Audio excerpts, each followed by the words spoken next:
السلام عليكم، والله يصبحكم بالخير محبي ومتابعي أخيكم وليد عبيد الرشيدي، أهلا بكم. اليوم معنا ومعكم بإذن الله تعالى الفقرة الثانية في آراء وأقوال العلماء في قبيلة بني رشيد العبسية. وفي هذه الفقرة بإذن الله تعالى سوف نذكر لكم رأي وقول العلامة التركي أيوب صبري باشا في قبيلة بني رشيد العبسية. أيوب صبري باشا رحالة ومؤرخ وعسكري تركي، وهو من وضع الموسوعة العلمية الثقافية الضخمة المعروفة باسم مرآة الحرمين الشريفين.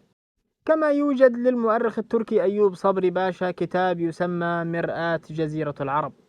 وقد تطرق العلامة والمؤرخ التركي أيوب صبري باشا في هذا الكتاب المسمى كتاب مرآة جزيرة العرب إلى قبيلة الرشايدة في الباب الخامس في الفصل الثاني قائلا بأن قبيلة الرشايدة تنتسب إلى قبيلة عبس الغطفانية، وهي تشتهر بالشجاعة والبطولات. وذكر وثرد بعد الفروع منها قائلا بأن فروع عبس المهمزات وذوي رشيد والبراك وغيره.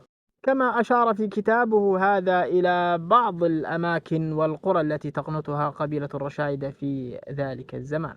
وذكر أيضا معركة تاريخية لقبيلة الرشايدة العبسية بينها وبين قبيلة أخرى مجاورة.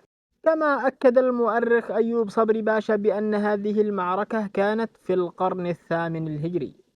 وهنا وصلنا سويا إلى جزئية إلقاء الضوء على بعض هذه الكلمات التي سردها لنا العلامة والمؤرخ أيوب صبري باشا في هذا الكتاب المسمى بكتاب مرآة جزيرة العرب.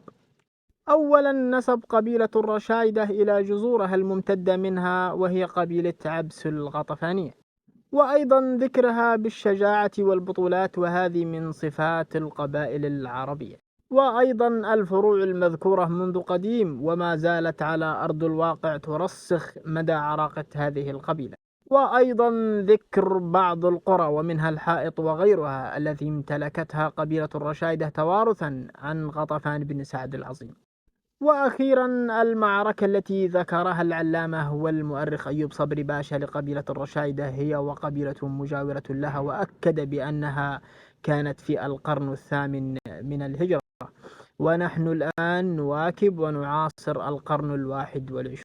ويقدر القرن في التقويم ب100 عام، فإذا حسبناها تعتبر من تاريخ المعركة إلى وقتنا الحالي 1100 1200 عام. ألم يكن هذا أعظم رد وأقوى وثيقة على اللي يقولون ما سمعنا بأن الرشايدة عبس غير من 2006؟ وش ذنبنا حنا إن كانت 2006 مواليدك؟ وش ذنبنا إن كانت بدايتك في 2006؟ وش ذنبنا إن كان حنا عرفناك في 2006؟ ودمتم بخير، بدعمكم نستمر.